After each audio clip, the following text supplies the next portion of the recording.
RS football ഫാമിന്റെ പുതിയ വീഡിയോയിലേക്ക് എല്ലാ മാനുപക്ഷവും സ്വാഗതം. നമ്മൾ ഇന്ന് സംസാരിക്കാൻ പോകുന്നത് ബ്രേക്കിംഗ് ന്യൂസ് ആയിട്ട് വന്നുകൊണ്ടിരിക്കുന്ന ഇപ്പോൾ സോഷ്യൽ മീഡിയയിലെല്ലാം നിക്കോ വില്യംസിന്റെ ബാഴ്സ ട്രാൻസ്ഫറിനെ കുറിച്ചാണ് സംസാരിക്കാൻ പോകുന്നത്. നിക്കോ വില്യംസ് പോയി മക്കളെ. ബാഴ്സ ആരാധകർക്ക് തീർത്തും നിരാശാജനകമായ ഒരു ന്യൂസാണ് ഇപ്പോൾ സോഷ്യൽ മീഡിയയിലൊക്കെ വന്നുകൊണ്ടിരിക്കുന്നത്.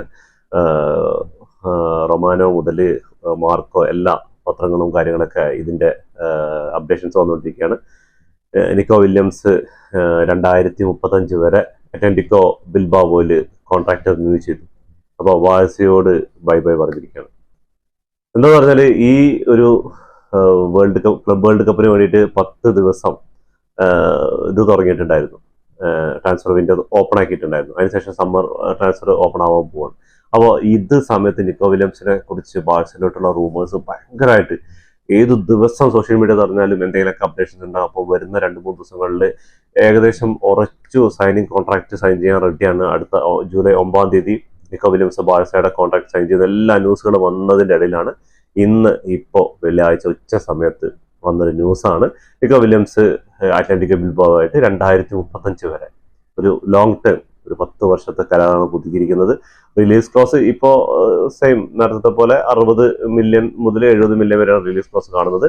പ്ലസ് 50 മില്യന്റെ ഒരു ആഡോണും കൂടി വരുന്നുണ്ട് എന്നൊക്കെ ന്യൂസുകൾ വരുന്നുണ്ട്, അപ്ഡേഷൻ വരുന്നുണ്ട്. അപ്പൊ എന്തായാലും ബാഴ്സ ആരാധകര് കാത്തിരുന്ന, പക്ഷെ ആരും കൊണ്ടുപോയില്ല. ബാൻ മ്യൂണിക്കിലേക്ക് പോകുന്നതായിട്ട് ഭയങ്കരമായിട്ടുള്ള റൂമേഴ്സ് ഉണ്ടായിരുന്നു. ബാൻ മ്യൂണിക്ക് 20 മില്യൺ യൂറോസ് ഒക്കെ സാലറി ഓഫർ ചെയ്തിട്ടുണ്ടായിരുന്നു എന്നൊക്കെ പറഞ്ഞ റൂമേഴ്സ് ഉണ്ട്. പക്ഷെ നിക്കോന്റെ ഫാമിലിക്കും നിക്കോനും ബയറിലേക്ക് പോകാൻ താല്പര്യമില്ല. ആള് ജോയിൻ ചെയ്യുകയാണെങ്കിൽ ബാഴ്സയിലേക്കായിരുന്നു. പക്ഷെ ബാഴ്സയുടെ പ്രശ്നം എന്ന് പറഞ്ഞാൽ രജിസ്ട്രേഷന്റെ പ്രശ്നം തന്നെ ആയിരിക്കും നിക്കോ വില്യംസിനെ സൈൻ ചെയ്യാൻ പറ്റാത്ത ഒരു അവസ്ഥയിൽ നിക്കോ വില്യംസ് കോൺട്രാക്ട് റിന്യൂ ചെയ്തത്.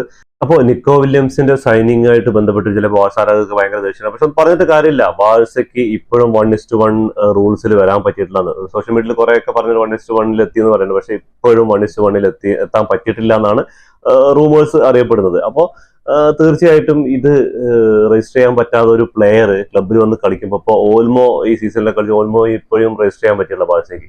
അപ്പൊ അങ്ങനെയുള്ള പ്രശ്നങ്ങളുണ്ട്. അപ്പോൾ രജിസ്റ്റർ ചെയ്യാത്തൊരു പ്ലെയർ ക്ലബിൽ കളിക്കുമ്പോൾ അവർ പിന്നെ ചാമ്പ്യൻസ് ലീഗ് നേടിയാലും ലാ ലീഗ് നേടിയാലും കോപ്പ ഡെൽ റേ എന്ത് നേടിയാലും അവർക്ക് അതിന്റെ ഒരു ഇത് കിട്ടില്ല. അപ്പൊ അത് തീർച്ചയായിട്ടും ഒരു രജിസ്ട്രേഷൻ എല്ലാം നടപടിയെല്ലാം നടന്ന് ഒരു ക്ലബിന്റെ പ്ലെയർ ആയിട്ട് വരാൻ തന്നെയാണ് നിക്കോ വില്യംസിന് താല്പര്യമുണ്ടായിരുന്നത്. അത് നടക്കില്ല എന്ന് കണ്ട ശേഷമാണ് തോന്നുന്നത്. പക്ഷെ എനിക്ക് തോന്നുന്നു കുറച്ച് ദിവസങ്ങൾ കൂടി കാത്തിരിക്കായിരുന്നു ഇനി ബാഴ്സയുടെ പുതിയ പ്ലാനുകൾ. ബാഴ്സ ഇനി എന്താണ് ബാഴ്സയുടെ അടുത്ത പ്ലാൻ എന്ന് നമുക്ക് കണ്ടറിയാം. ഇനിയുള്ളത് റാഷ്ഫോർഡ് ആണ്. അതേപോലെ ഡംഫ്രീസ് ഇപ്പോൾ 2-3 ദിവസമായിട്ട് ന്യൂസുകളിൽ വരുന്നുണ്ട്. 25 മില്യൺ റിലീസ് കോസ്റ്റ് ആണ് ഡംഫ്രീസിന് വരുന്നത്. അപ്പോൾ ഡംഫ്രീസ്, ഡച്ചുകാരനായ ഡംഫ്രീസ് വരുമെന്ന് കാത്തിരുന്ന് കാണാം. അതേപോലെ റാഷ്ഫോർഡിന് എന്തായാലും ഇനി കൊണ്ടുവരാൻ ചാൻസ് ഉണ്ട്. ഡിയാസിന്റെ അടുത്തേക്കൊന്നും ഇനി എന്തായാലും മുട്ടാൻ പോകുന്നില്ല. എന്താന്ന് പറഞ്ഞാൽ ബയൺ മ്യൂണിക്ക് ഓഫർ കൊടുത്തിട്ട് അതടക്കം നിരസിച്ചാണ് ലിവർപൂൾ ഡിയാസിനെ. അപ്പോൾ എന്തായാലും ഡിയാസിന്റെ കാര്യത്തിലും അതും 80 മില്യന്റെ മുകളിലേക്കാണ്. അതും രജിസ്ട്രേഷന്റെ പ്രശ്നങ്ങളും കാര്യങ്ങളൊക്കെ ഉണ്ടാവും. അപ്പോൾ തീർച്ചയായിട്ടും അതും സാധ്യമാവില്ല. നിക്കോ വില്യംസിന് പകരമായിട്ട് ഇനിയിപ്പോൾ റാഷ്ഫോർഡിനെ കൊണ്ടുവരികയാണെങ്കിൽ റാഷ്ഫോർഡിന് ഒരു ലോണിലായിരിക്കും ബാഴ്സ കൊണ്ടുവരാൻ പോകുന്നത്. അത് ഏകദേശം ഉറപ്പുള്ള കാര്യം തന്നെയാണ്. പിന്നെ എല്ലാവരും ഉറ്റുനോക്കുന്നത് വേറൊരു ട്രാൻസ്ഫർ ആണ്. എന്താന്ന് പറഞ്ഞാൽ ഇന്റർ മിയാമി ആയിട്ട് 2025 അവസാനം ഡിസംബർ വരെ കരാറുണ്ടെങ്കിലും മെസ്സി ഇന്നലെ മുതൽ ഫ്രീ ഏജന്റ് ആയിരിക്കും. ആൾക്ക് വേറെ ക്ലബുകളായിട്ട് കോൺടാക്ട് ചെയ്യാം. അതേപോലെ പുതിയ സൈനിങ് നടത്താനുള്ള എല്ലാ ഇതും ഇപ്പോൾ ഉണ്ട് ഈ ഒരു 6 മാസക്കാലത്ത്. അപ്പോൾ തീർച്ചയായിട്ടും മെസ്സി ബാഴ്സയിലോട്ട് തിരിച്ചു വരുമോ? അത് വരികയാണെങ്കിൽ അങ്ങനെ ഒരു കംബാക്ക് ക്യാമ്പ് നോവും അതേപോലെ ബാഴ്സ ആരാധകരും മെസ്സി ആരാധകരും കാത്തിരിക്കുന്നത്. എന്താണെന്ന് പറഞ്ഞാൽ മെസ്സിക്ക് അർഹിച്ചൊരു വിടവാങ്ങലല്ല ബാഴ്സ നിന്ന് കിട്ടി. ഇതേ പ്രശ്നം തന്നെയാണ് ഈ രജിസ്ട്രേഷന്റെ പ്രശ്നം. ഈ റിന്യൂ ചെയ്യുമ്പോൾ കോൺട്രാക്ട് റിന്യൂ ചെയ്യുമ്പോൾ ഒരു പ്ലെയർ രജിസ്റ്റർ ചെയ്യണം ലാ ലീഗിൽ. അത് ചെയ്യാൻ പറ്റാത്ത പ്രശ്നം കൊണ്ട് തന്നെയാണ് മെസ്സി ബാഴ്സ വിട്ട് പെട്ടെന്ന് എല്ലാവർക്കും ഒരു ഷോക്ക് ന്യൂസ് ആയിട്ട് പോയിട്ട് PSG പോയി ജോയിൻ ചെയ്യുന്നത്. വേറെ നിവൃത്തിയില്ലാത്തതുകൊണ്ട് PSG ജോയിൻ ചെയ്യുന്നത്. അവിടെ നെയ്മർ ഉണ്ട് ഒറ്റ കാരണം കൊണ്ടായിരിക്കും മെസ്സി ചിലപ്പോൾ PSG പോയത്. വേറെ സിറ്റിയും അങ്ങനെ കുറെ ക്ലബ്ബുകളൊക്കെ രംഗത്തുണ്ടായിരുന്നു. പക്ഷേ PSG ആയത് കുറച്ചുകൂടെ അഡാപ്റ്റ് ചെയ്യാൻ പറ്റിയ സ്ഥലം എന്ന് തോന്നിയിട്ടുണ്ടാവും. പക്ഷേ PSG നല്ല ഒരു കാലമായിരുന്നില്ല മെസ്സിക്ക് ഉണ്ടായിരുന്നത്. അപ്പൊ തീർച്ചയായിട്ടും ഇനി മെസ്സിയുടെ ഒരു കംബാക്ക്, അതും രജിസ്ട്രേഷന്റെ ഇഷ്യൂ ഉണ്ട്. ഈ ഇഷ്യൂ നിൽക്കുമ്പോഴാണ് എല്ലാ പ്ലേയേഴ്സും ബാഴ്സയിലോട്ട് വരാൻ ഒരു മടിക്കുന്നത്. എന്താ പറഞ്ഞാൽ ഇവിടെ വന്ന് കരിയർ മുന്നോട്ട് പോകണമെങ്കിൽ അതേപോലെ ട്രോഫികളൊക്കെ നേടണമെങ്കിൽ രജിസ്ട്രേഷൻ മസ്റ്റാണ്. അവരുടെ പേരിൽ ആ ട്രോഫി വരണമെങ്കിൽ.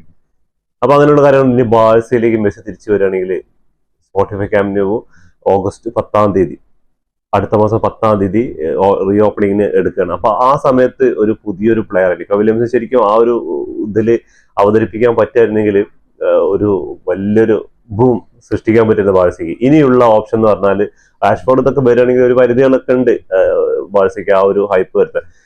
ഇപ്പോ ന്യൂസിൽ ഇന്നലെ ബാഴ്സയുടെ പുതിയ കിറ്റ് വന്നപ്പോൾ തന്നെ മെസ്സിയുടെ കിറ്റ് ഇപ്പോഴും ബാഴ്സ അങ്ങനെ ലക്ഷക്കണക്കിന് കിറ്റുകൾ വിറ്റുകൊണ്ടിരിക്കുകയാണ്. മെസ്സി ബാഴ്സ വിട്ടിട്ട് കുറെ കാലം, ഇപ്പോഴും 10-ാം നമ്പർ മെസ്സിയുടെ ജേഴ്സിക്ക് ആവശ്യക്കാർ അത്രയുണ്ട്. ആ ബ്രാൻഡിന്റെ വാല്യൂ, ആ ചങ്ങായിയുടെ വാല്യൂ അത് തന്നെയാണ്. അപ്പൊ തീർച്ചയായിട്ടും ഇനി മെസ്സിയുടെ തിരിച്ചു വരവിന് വേണ്ടിയാണ് ഇനിയിപ്പോ അടുത്ത കാത്തിരിപ്പുകൾ ബാഴ്സ ഫാൻസിന്. എന്തായാലും നിക്കോ പോയൊരു പോട്ടെ, ഇനി പറഞ്ഞിട്ട് കാര്യമില്ലല്ലോ. ആൾക്ക് വേണ്ടി നമ്മൾ കുറെ കാത്തിരുന്നതാണ്, ബാഴ്സ ഫാൻസ് ഒരുപാട് കാത്തിരുന്നതാണ്. പക്ഷെ ഇങ്ങനൊരു സംഭവം നടക്കുന്നത്. പക്ഷെ ആളിനെ പറഞ്ഞിട്ട് കാര്യമില്ല, രജിസ്ട്രേഷൻ പ്രശ്നങ്ങളുണ്ട്. അതുകൊണ്ട് തീർച്ചയായിട്ടും ആളുടെ ഒരു തന്നെ നോക്കും. പക്ഷെ 2035 അപ്പൊ ഇനി എന്തായാലും ഈ ഡോർ ഒരിക്കൽ അടഞ്ഞ, ഇതിനു മുമ്പ് 2023-24 സീസണിൽ അടഞ്ഞ ഇതായിരുന്നു, 2024-25 സീസണിൽ. അപ്പോ ഇനി എന്തായാലും ഈ ഡോർ നിക്കോ വില്യംസിന് മുമ്പിൽ ബാഴ്സ ഇനി എന്ത് തന്നെയായാലും തുറക്കുന്നുള്ള കാര്യത്തിൽ സംശയമില്ല. ഇനി ഒരു തുറക്കൽ ഉണ്ടാവില്ല എന്നാണ് എൻ്റെ ഒരു കാഴ്ചപ്പാട്. നിങ്ങളുടെ അഭിപ്രായങ്ങൾ കമന്റ് ബോക്സിൽ രേഖപ്പെടുത്തുക. നിക്കോ വില്യംസ് എടുത്ത തീരുമാനം ശരിയാണോ തെറ്റാണോ? പക്ഷെ നിക്കോ വില്യംസ് ബയൺ മ്യൂണിക്കിലേക്ക് പോയത്, പക്ഷെ ആള് അവിടെയും പോയിട്ടില്ല. ആള് അറ്റ്ലാന്റിക്കോയിൽ തന്നെ തുടരുകയാണ് ചെയ്തത്. ഇത് എംബാപ്പെ ചെയ്ത പോലെ ചെയ്യണം. എംബാപ്പെ പാരീസിൽ നല്ല ബ്രാൻഡ് വാല്യൂവിൽ നിൽക്കുന്ന സമയത്ത് തന്നെ, കോൺട്രാക്റ്റിൽ നിൽക്കുന്ന സമയത്ത് റയൽ മാഡ്രിഡ് സൈൻ ചെയ്യാൻ നോക്കിയപ്പോൾ അവിടെ വെയിറ്റ് ചെയ്ത് കോൺട്രാക്ട് കഴിയുന്ന സമയത്ത് ഫ്രീ ഏജന്റ് ആയിട്ട് റയൽ മാഡ്രിഡിൽ പോയി. അല്ലെങ്കിൽ റെക്കോർഡ് തൂക്കിയൊക്കെ ചിലപ്പോൾ റയൽ മാഡ്രിഡ് എടുക്കാൻ നോക്കില്ല. പക്ഷെ അവർ തമ്മിലുള്ള ക്ലബ്ബും റയൽ മാഡ്രിഡും എംബാപ്പയും തമ്മിലുള്ള ഒരു ഡീലിങ്ങിന്റെ പുറത്തായിരിക്കും ചിലപ്പോ റയൽ മാഡ്രിഡിലോട്ട് അങ്ങനെ PSG ആയിട്ട് കരാർ അവസാനിപ്പിച്ച ശേഷം റയൽ മാഡ്രിഡിലേക്ക് വരുന്നത്. അതും ഇതേപോലെ 1-2 സീസണെ കാത്തിരുന്നായിരുന്നു. ബാഴ്സ ഈ അടുത്ത കാലത്തൊന്നും ഇത്ര മാത്രം ഒരു പ്ലെയർക്ക് വേണ്ടി വെയിറ്റ് ചെയ്തിട്ടുണ്ടാവില്ല. അതെന്തായാലും ഇനി അത് അവസാനിച്ചെന്ന് തന്നെ പറയാം. ഒരു 99% അവസാനിച്ചിരിക്കുകയാണ്. ഇനിയുള്ള ഓപ്ഷൻസ് എന്ന് പറഞ്ഞാൽ കോൺട്രാക്ട് റിന്യൂ ചെയ്താലും റിലീസ് ക്ലോസ് ചെയ്തിട്ട് എടുക്കാം. പക്ഷെ അത് എത്രത്തോളം ഇനി വരുന്ന മണിക്കൂറുകളിൽ അറിയുള്ളൂ, ഇത് കോൺട്രാക്റ്റും ഇനി ഇതിനെ പറ്റിയുള്ള കാര്യങ്ങളൊക്കെ. അപ്പൊ എന്തായാലും ഇനി ആർക്ക് വേണ്ടിയുള്ള കാത്തിരിപ്പാന്ന് കമന്റ് ബോക്സിൽ രേഖപ്പെടുത്തുക. ഇനി ആരെയാണ് നിക്കോ വില്യംസിന് പകരമായിട്ട് ബാഴ്സ സൈൻ ചെയ്യേണ്ടതെന്ന് നിങ്ങൾ കമന്റ് ബോക്സിൽ രേഖപ്പെടുത്തുക. ഇതോടുകൂടി ഈ വീഡിയോ അവസാനിക്കുന്നു. ഫുട്ബോൾ ലോകത്തെ പുതിയ വിശേഷങ്ങളുമായി വീണ്ടും കാണാം. ഈ വീഡിയോ ഇഷ്ടപ്പെട്ടാൽ ലൈക്ക് ചെയ്യുക, ഷെയർ ചെയ്യുക, സബ്സ്ക്രൈബ് ബട്ടൺ അടുത്തുള്ള ബെല്ലൈക്കൺ ഒന്ന് ക്ലിക്ക് ചെയ്യുക. ഞങ്ങളുടെ പുതിയ വീഡിയോകൾ നോട്ടിഫിക്കേഷൻ എത്തിച്ചേരുന്നതായിരിക്കും.